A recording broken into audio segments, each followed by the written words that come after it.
This is the AN-602, also known as the Tsar Bomba, the most powerful bomb ever detonated. Built by Soviet engineers at the height of the Cold War, the Tsar Bomba had a destructive yield of 50 megatons of TNT, unmatched by any other bomb ever created. In this video, we'll break it down in detail and explore whether it was practical as a weapon and could have tipped the balance of the arms race. In this film, we'll focus on the Tsar Bomba's test, from loading onto the carrier to explosion, and its aftermath. The Tsar Bomba was an aerial hydrogen bomb, 6.9 feet in diameter and 26 feet long, just about the length of a classic London double-decker bus. It weighed around 54,000 pounds. The casing of the bomb was made from steel, lined with beryllium. It covered a synthetic fiber thermoinsulation layer installed to keep sensitive explosives and nuclear materials within a stable temperature range. At the tip of the bomb was a control module, enclosed in a protective casing. This module was connected to two protruding radio rangefinder antennas and barometric sensors. The tail section of the bomb featured 3 fixed fins for aerodynamic stability on release and a rear compartment for a multi-stage parachute pack. To understand how the Tsar Bomba worked, we're going to take you through its launch sequence. The carrier that delivered the Tsar Bomba to the test site was the Tupolev Tu-95V, a heavy modified version of the Soviet 4-engine turboprop strategic bomber Tu-95. To fit the Tsar Bomba, the bomb bay of the Tu-95V was substantially enlarged. It was widened to 5.8 feet, and its length was increased to 23.45 feet. To mount the bomb, a specialized beam-type bomb rack was installed directly to the load-bearing beams of the aircraft structure. 2 internal fuel tanks were removed, and a transverse bulkhead was relocated, allowing more space for the bomb bay. The machine guns in the Tu-95V's tail turret were removed. In their place, sensor probes were installed to measure the thermal and shockwave impulses. The plane was coated in a special white reflective paint to protect it from intense thermal radiation and the heat of the explosion. Once the bomb was carefully hoisted into the enlarged bomb bay and multiple ground checks were performed, the Tu-95V received clearance for takeoff. Even with all the modifications made to the aircraft, the Tsar Bomba had to be carried semi-externally. The plane lifted off from the runway of the Alenia Air Base, a major Russian Navy reconnaissance base, located on the Kola Peninsula, 92 kilometers south of Murmansk. It then climbed to 6 miles and headed towards the target. The test site where the Tsar Bomba was released was officially designated the State Test Site No. 6 of the Ministry of Defense. It was located on Novaya Zemlya, an archipelago in northern Russia situated in the Arctic Ocean. It covered more than 21,000 square miles of land and 14,500 square miles of surrounding water. Zone S of the test site, chosen for the explosion, was just 9 miles north of Mityushika Bay. The nearest settlement, Severny, was 34 miles away, presumed to be at a safe distance, even though its population had been evacuated. At 11:32 a.m. on October the 30th, 1961, the Tu-95V bomber was over the test site and released the bomb. After the bomb was dropped, the parachute system activated. A massive cargo parachute system, weighing nearly 4,000 pounds, was housed in a round compartment at the rear section of the bomb, and it consisted of 9 parachutes.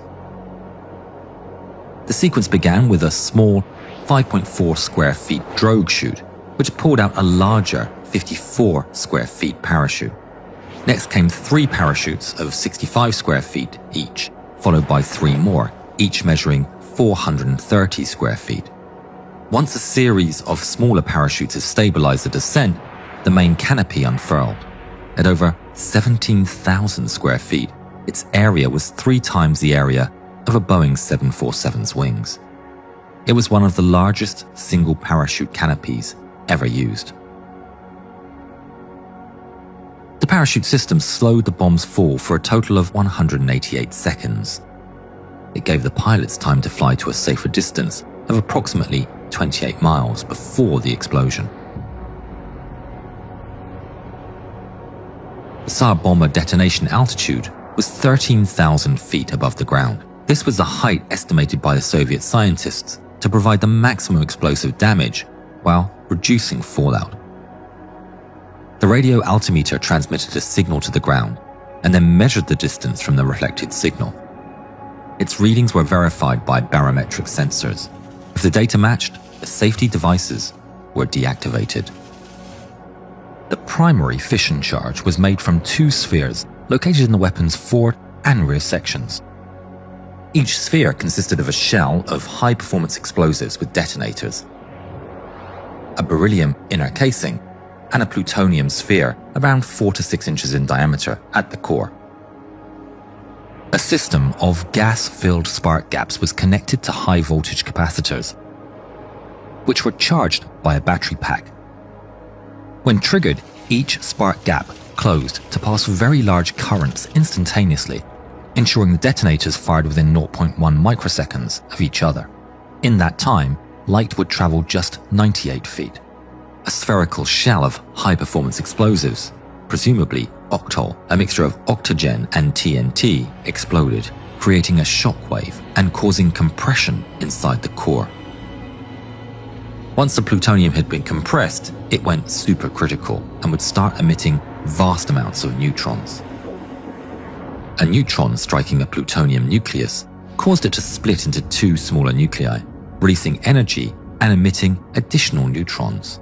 These neutrons went on to split other plutonium nuclei, launching a chain reaction. The beryllium inner casing reflected the neutrons back into the core, therefore increasing the efficiency of the primary stage and producing a stronger initial blast. The fission process generated an enormous amount of heat, reaching temperatures of 100 million degrees Celsius, several times higher than the core of the Sun. It released a massive pulse of high-energy gamma rays and X-rays, which was then used to trigger the secondary stage of the explosion.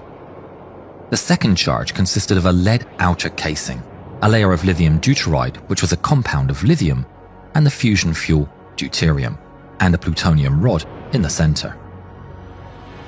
The plutonium rod was compressed and subject to a barrage of neutrons released during the first stage. It made it turn supercritical to produce more neutrons. Lithium deuteride absorbed the neutrons and produced tritium, a radioactive isotope of hydrogen. Under extreme temperatures and pressures, deuterium and tritium nuclei collided and fused to form helium, producing an enormous amount of energy. The lead cylindrical casing acted as a tamper, holding the materials inside long enough for the fusion reaction to develop. The original Tsar Bomba design had a cylindrical casing made of depleted uranium, but for test purposes, lead engineer Andrei Sakharov ordered it to be replaced with lead. This modification halved the bomb's yield from its designed 100 megatons to 50 megatons, but at the same time reduced the amount of potential radioactive fallout by nearly 97%, making it the cleanest nuclear bomb by megaton ever detonated. The entire series of nuclear reactions lasted only a fraction of a microsecond. The first thing to be seen was an extraordinary, intense flash of light. Witnesses described it as dazzling, brighter than the sun at noon, and lasting for more than a minute. It was followed by the fireball, expanding rapidly and reaching a diameter of nearly 5 miles, enough to cover downtown Los Angeles. The fireball nearly touched the ground. The only reason it didn't was that the shockwave from the initial blast bounced off the ground and hit the expanding fireball, causing the characteristic flattening seen in photographs. Had the fireball touched the ground, it would have created much greater radioactive fallout. The fireball transformed into a towering mushroom cloud that reached somewhere between 40 and 42 miles high, approximately 7 times higher than Mount Everest, and extending above the stratosphere. The top of the cloud spread out to about 59 miles wide, while the base measured around 25 miles across. The explosion created seismic effects equivalent to a magnitude 5 earthquake. The Tu-95V aircraft that dropped the bomb was reached by the blast even from over 60 miles away. The aircraft was shaken badly and reportedly lost altitude, yet regained control and landed safely. The protective white coating on the Tu-95V's fuselage sustained scorching and superficial burns. On the ground, the rocky surface of the island was reportedly leveled and turned to a black, dead, 5-kilometer lake of melted earth. The 34 miles distant village of Severny, presumed to be at a safe distance, was completely destroyed. The violent tremor caused by the explosion could be felt nearly 560 miles away, including in Norway and in Finland. While the Tsar Bomba was the peak of nuclear development for the time, it was too heavy and too complex to be practical in warfare. It was exceptionally effective, though, as a political statement, but at the same time, a sobering reminder of humanity's capacity for destruction. As a result, both superpowers begin to reconsider the path of unlimited nuclear escalation. Within 2 years in 1963, the Partial Nuclear Test Ban Treaty was signed, prohibiting atmospheric nuclear tests. Ultimately, the Tsar Bomba helped push the world towards nuclear restraint, rather than nuclear annihilation. The Tsar Bomba was truly one of a kind, but if you'd like to find out about the first mass-produced long-range missile, please watch our video on the V2 rocket. This was a lot of work to dissect such a complex weapon, and given so much of the Tsar Bomba is still undisclosed. If you spot any errors, please let us know in the comments. Thank you.